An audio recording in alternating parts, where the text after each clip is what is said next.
देखिए आज के लेक्चर में आप लोग पढ़ेंगे ग्रेविटेशनल फोर्स क्या होती है, गुरुत्वाकर्षण बल क्या होता है।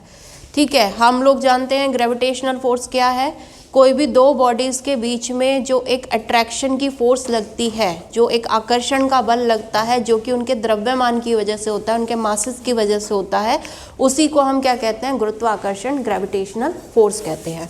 इसको डिस्कवर किया था आइजैक न्यूटन ने 1665 में। ठीक है, एक्चुअली 1665 में न्यूटन ने क्या था, बहुत सारे एजम्पशंस और थ्योरीज एक्सपेरिमेंट किए थे। तो ये कह सकते हैं कि 1665 बहुत फ्रूटफुल रहा था न्यूटन के लिए। ठीक है, बहुत सारी उन्होंने नई डिस्कवरीज इस टाइम में की थी। हुआ क्या था एक्चुअली, वो कैम्ब्रिज यूनिवर्सिटी में पढ़ते थे जहाँ पे प्लेग महामारी फैल गई थी, तो उन्हें घर आना पड़ा। तो वो जो उनको टाइम मिला था, ये इस टाइम में इन्होंने क्या करा, बहुत सारी डिस्कवरीज की, जैसे कि ग्रेविटेशनल फोर्स के बारे में डिस्क्रिप्शन उन्होंने दिया। वो भी किस वजह से कि जब वो एप्पल ट्री के नीचे बैठे थे तो वहाँ पे क्या हुआ, एप्पल टूट के नीचे की तरफ गिरा। तो उनके दिमाग में यही आया उस टाइम कि ये जो एप्पल था ये टूट के नीचे की तरफ ही क्यों गिरा था। ठीक है, तो इन सब जो चीज़ें होती, जो घटनाएं घटी, उनकी वजह से उन्होंने क्या करा, नए नए थ्योरीज उन पे ऊपर स्टडी करना शुरू करा, और तब उन्होंने ग्रेविटेशनल फोर्स की डिस्कवरी की कि जो बॉडीज़ होती हैं उनके बीच में ग्रेविटेशनल फोर्स लगता है। उन्होंने क्या करा था, अर्थ के चारों तरफ जो मून का रिवॉल्यूशन होता है, आपको पता है मून क्या करता है, अर्थ के चारों तरफ घूमता है। उसका टाइम पीरियड नोट किया जो कि 27.3 डेज होता है। ठीक है, अर्थ और मून के बीच का जो डिस्टेंस है वो 3.85 इंटू 10⁵ किलोमीटर होता है। आपको पता है जब कोई भी बॉडी एंगुलर मोशन करती है, ठीक है, बॉडी सर्कल में घूम रही है, रोटेशन कर रही है, तो उसका एक्सेलरेशन आप दे सकते हैं, सेंट्रीपिटल एक्सेलरेशन लगता है उसमें, जो कि v²/r या ω²r के बराबर होता है। ओमेगा आपको पता है एंगुलर वेलोसिटी है, जिसको हम 2π/t, जहाँ पर t क्या होता है, टाइम पीरियड, यानी कि एक रेवोल्यूशन, एक चक्कर का टाइम, तो 2π/t लिख सकते हैं। दैट मीन्स इस फॉर्मूले को हम 4π²/t² इंटू r लिख सकते हैं। जब ये सारी वैल्यूज़ यहाँ सब्सटीट्यूट करेंगे तो मून का जो एक्सेलरेशन होगा यहाँ पर, वो आपके पास आ जाएगा अप्रॉक्सीमेटली 0.0027 मीटर पर सेकेंड स्क्वायर। तो ये करने के बाद जो क्वेश्चंस माइंड में आए वो क्या थे, न्यूटन ने जिन बारे में सोचा था उन्होंने, वो क्या था कि ऐसी कौन सी फोर्स है जिसकी वजह से ये एक्सेलरेशन लग रहा है। दूसरी चीज़, जब कोई भी बॉडी सर्कल में घूमती है तो फोर्स किस तरफ लगती है, सेंटर की तरफ। तो फिर इसका मतलब ये जो एक्सेलरेशन लग रहा है इसकी डायरेक्शन अंदर की तरफ है, अर्थ के सेंटर की तरफ है। ठीक है, तो दैट मीन्स यहाँ पर क्या है, उन्होंने ये मान के चल लिया कि ये किसकी वजह से हो रहा है, अर्थ के अट्रैक्शन फोर्स की वजह से हो रहा है। यानी कि अर्थ जो है मून को अपनी तरफ अट्रैक्ट कर रही है, जिसकी वजह से ये एक्सेलरेशन यहाँ पर या ये मोशन हो रहा है। तीसरा जो सबसे इम्पॉर्टेंट था कि कौन सा नियम है, कौन सा लॉ है जिसकी वजह से ये फोर्स यहाँ पर लग रही है। तो वो नियम जो था, लॉ, उन्होंने बाद में उसकी पूरी एक्सप्लेनेशन दी। तो वो क्या है आपका ग्रेविटेशनल फोर्स, और उसको हम Newton's law of gravitational force भी कहते हैं, जिसको अभी हम डिस्क्राइब करेंगे। क्लियर?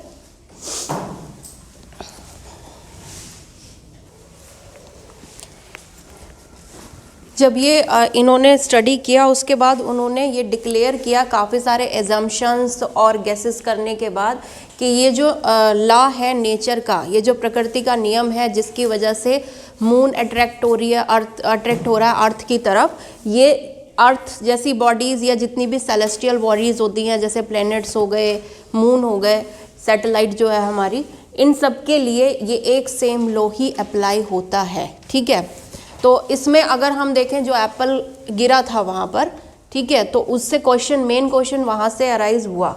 आपने देखा जो मून का एक्सेलरेशन है वो आपका आया अप्रॉक्सीमेटली 0.0027 मीटर पर सेकेंड स्क्वायर, जो कि नीचे गिरा तो उसका जो एक्सेलरेशन था वो कितना था, 9.8 मीटर पर सेकेंड स्क्वायर। ठीक है, यानी कि ये वो एक्सेलरेशन था जब सिर्फ क्या हो रहा है, एप्पल अपने आप टूट के नीचे गिर रहा है, वहाँ पर कोई बाहर से फोर्स उस पर अप्लाई नहीं लग रही है। ठीक, अब यहाँ से अगर इन दोनों की हम रेशियो निकालते हैं, यानी कि acceleration of Apple upon acceleration of moon.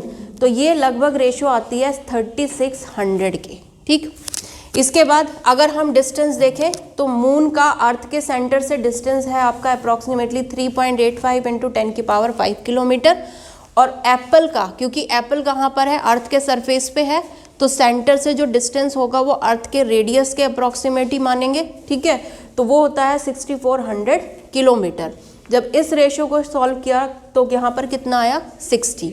अब इस इक्वेशन और इस इक्वेशन को अगर हम देखें तो a apple upon a moon is equals to d moon upon d apple, यानी कि distance of moon from the centre of earth और distance of apple from the centre of earth, इसके स्क्वायर के बराबर है।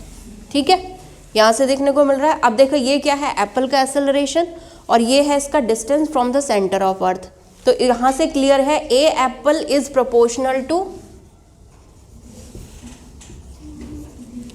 1 अपॉन डी एप्पल स्क्वायर।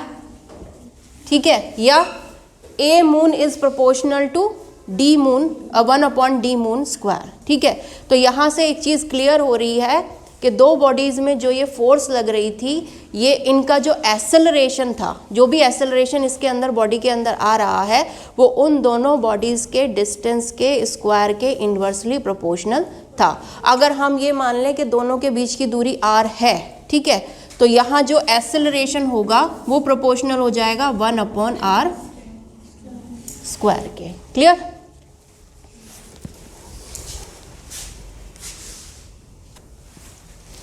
आपने देखा Apple का जो एक्सेलरेशन था वो उसके और सेंटर ऑफ मास के बीच के डिस्टेंस के स्क्वायर के इन्वर्सली प्रोपोर्शनल आया, यानी कि अगर हम उस डिस्टेंस को r मान रहे हैं तो a is proportional to 1 upon r square है। ठीक है, अब आपको पता है f इज इक्वल्स टू क्या होता है, m इंटू a। अगर इस इक्वेशन को दोनों तरफ हम m से मल्टीप्लाई करते हैं तो m a is proportional to m upon R square, या कह सकते हो f is proportional to m upon R square. ये फॉर्मूला हमें मिलेगा जहाँ पर m क्या है, एप्पल का मास हो जाएगा, यानी कि वो बॉडी जिस पर वो एक्सेलरेशन लग रहा है। ठीक है, अब न्यूटन का थर्ड लॉ क्या कहता है,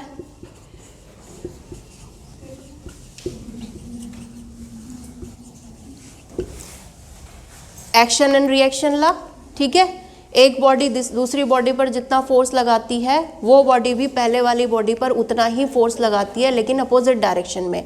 यानी कि जब एप्पल नीचे की तरफ गिर रहा है तो जितनी फोर्स अर्थ एप्पल पे लगा रही है उतना ही फोर्स एप्पल अर्थ पे लगा रहा है। तो इसका मतलब यहाँ पर ये जो फोर्स है ये अर्थ के मास पर भी डिपेंड करेगी। ठीक है, that means F is also proportional to, अगर हम अर्थ का मास कैपिटल M मान रहे हैं तो कैपिटल M पर भी ये क्या करेगी, डिपेंड करेगी। तो हम इन दोनों इक्वेशन से लिख सकते हैं F is proportional to capital M small m upon r square. Proportionality अगर हम यहाँ से हटाते हैं तो आपको मिलता है F is equals to G capital M small m upon r square, जहाँ पर कैपिटल G आपका क्या है, यहाँ पर यूनिवर्सल ग्रेविटेशनल